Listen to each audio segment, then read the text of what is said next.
สาวหน้าสายทองน้องเป็นดอกไม้ป่างามสง่างามซึ้งตรึงใจสายตา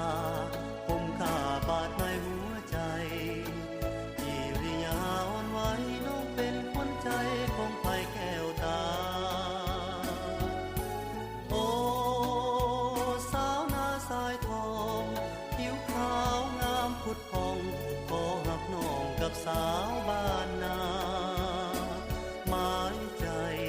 อายไว้แนบในอุราจะจัดศพหาหมายมันควรตาเพื่อหวังไมตรี